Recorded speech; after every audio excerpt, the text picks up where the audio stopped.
Misken bersama Bung Firdaus Ilyas. Iya, berjumpa lagi kita, Bung Meldi Rendra.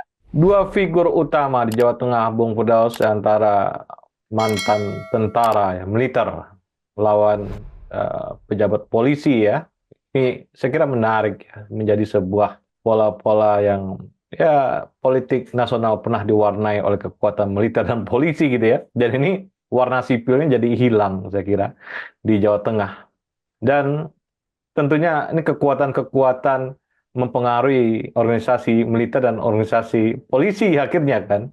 Tapi saya belum menemukan diskusi-diskusi hangat tentang bagaimana memajukan Jawa Tengah sebagai provinsi termiskin, Bung Beras ya. Menurut saya ya agak miskin lah di Indonesia.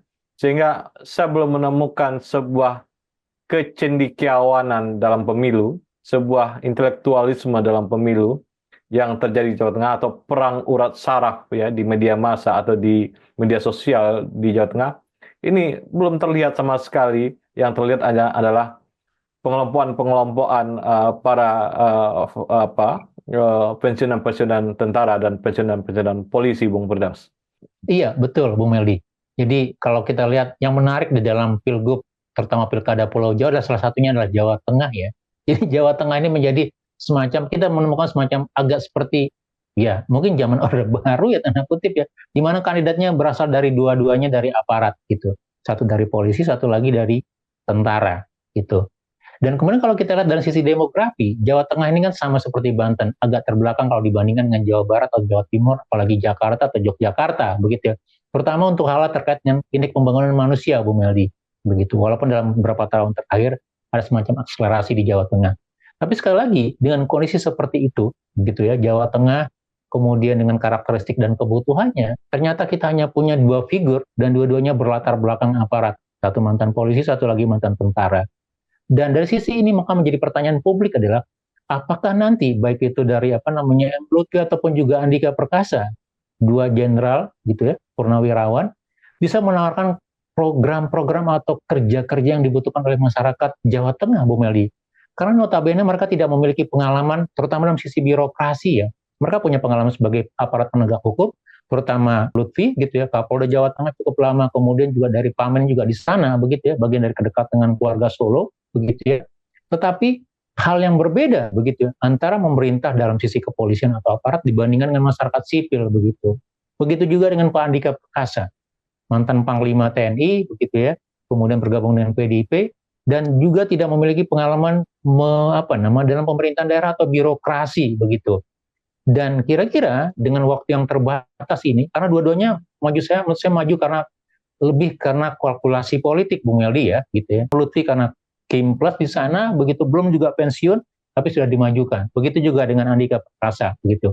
Dan apakah nanti dengan sisi ini, dua orang ini bisa menawarkan, bisa memetakan kira-kira persoalan di Jawa Tengah itu seperti apa, kemudian kebutuhannya seperti apa. Tidak hanya mengandalkan kekuatan mesin partai politik, begitu ya. Andika Perkasa dengan sebagai bagian dari kandang banteng, begitu, di Jawa Tengah, sementara Lutfi sebagai bagian dari kekuatan koalisi gerbong besar, Kim Plus di sana. Tetapi apakah mereka punya tawaran-tawaran program atau agenda-agenda untuk kebutuhan Jawa Timur di step up, untuk kebutuhan masyarakat Jawa Tengah di sana? Sebenarnya kita bisa melihat mereka masing-masing punya calon wakil gubernur yang punya pengalaman birokrasi yang baik, baik itu di pasangan di Andika ataupun juga di pasangan Lutfi. Dan itu yang menurut saya salah satu yang menjadi semacam nilai plus minusnya untuk kandidasi Pilgub Jawa Tengah, Bu Meldi. Ini Jawa Tengah nih perlu dikasih catatan, Bung Firdaus lah, bahwa kandidat Jawa Tengah ini muncul dari elit ya, bukan muncul dari akar rumput. Ini persoalan kita di pilkada-pilkada ini ya. Jadi yang mendorong-dorong adalah elit di atas dan elit melakukan sirkus-sirkus di tingkat elit. Tapi ini bukan seorang pemimpin yang dibesarkan dari akar rumput dan punya prestasi-prestasi yang terukur di akar rumput. Bukan yang seperti itu. Saya kira ini salah satu demokrasi salah kaprah di Jawa Tengah yang suatu saat akan kita benahi.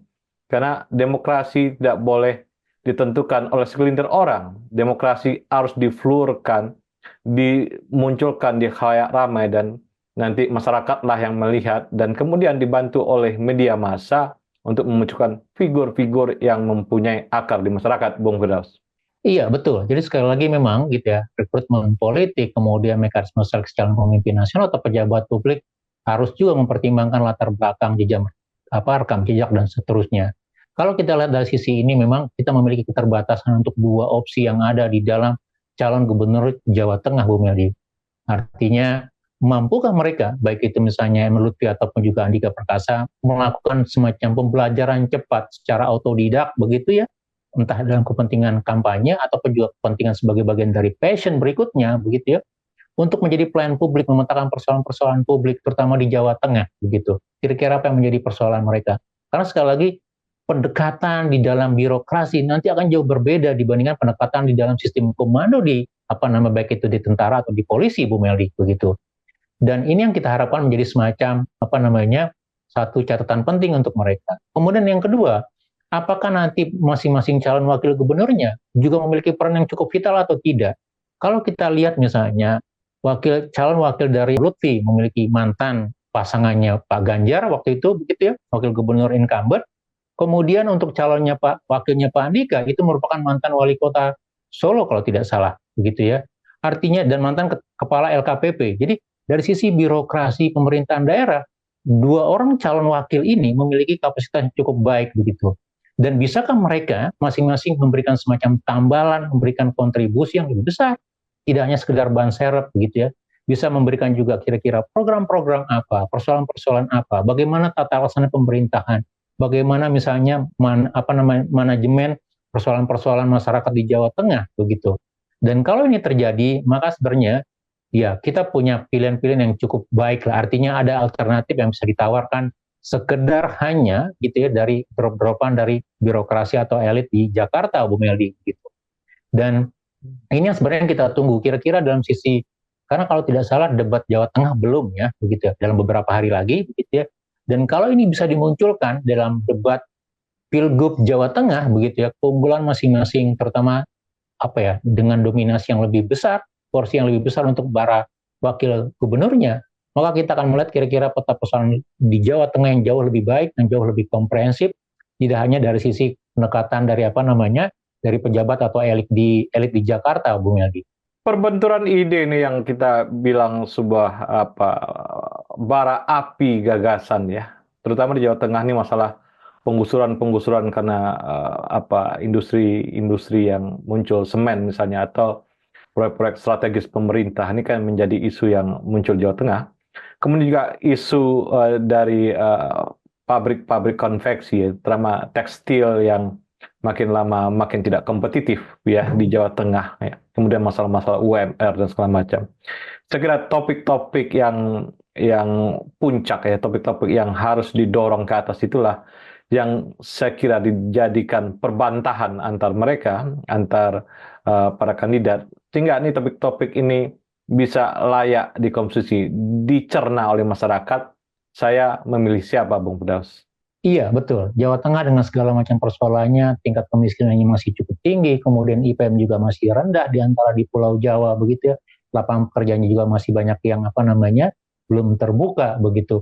Dan saya pikir ini juga menjadi satu soal-soal pokok di dalam isu Pilgub Jawa Tengah. Tetapi di sisi lain yang menarik juga melihat kira-kira setelah Pak Jokowi kembali ke Solo, Bung Meldi, gitu. Kira-kira apakah Pak Jokowi akan turun juga menjadi semacam pengkampanye atau pendorong misalnya untuk salah satu pasangan dalam hal ini Lutfi gitu ya, atau nanti Pak Jokowi mengambil peran ya sudah beristirahat juga, karena saya lihat ini juga menjadi salah satu faktor besar ya dalam pilkada di Jawa Tengah, tidak hanya untuk level gubernur tapi kabupaten kota yang ada di Jawa Tengah gitu. Tapi sekali lagi yang kita akan coba titipkan adalah sekali lagi untuk persoalan Jawa Tengah, harusnya baik itu pasangan Lutfi ataupun juga Andika Perkasa bisa menawarkan persoalan-persoalan yang lebih, menawarkan solusi untuk persoalan-persoalan yang aktual terjadi di Jawa Tengah. Bagaimana solusi-solusinya untuk kepentingan publik terkait pendidikan, layanan dasar, atau pekerjaan, atau hal kesejahteraan yang lain, begitu ya. Termasuk juga untuk isu-isu yang mendasar yang lain. Dan ini akan menjadi salah satu keunggulan, begitu ya, kalau kita bicara di dalam konteks pilkada Jawa Tengah. Dan kita berharap, gitu ya, akan ada semacam akselerasi dari sisi program ataupun juga pendekatan yang ditawarkan oleh masing-masing pasangan atau kandidat di dalam Pilgub Jawa Tengah. Karena Jawa Tengah sekali lagi memang ya bagian dari kota di Jawa Tengah gitu ya. Tapi maaf, karena Jawa Tengah juga merupakan bagian dari kepentingan masyarakat, terutama dalam membangun ekonomi di Pulau Jawa, begitu. Dan itu saya harap bisa menjadi salah satu pendorong dalam konteks untuk kepentingan nasional yang lebih jauh, Bu Meldi. Terima kasih, Bung Firdaus. Iya, sama-sama Bu Meldi. Terima kasih. Tetap semangat. Salam Indonesia bersih. Salam Indonesia bersih.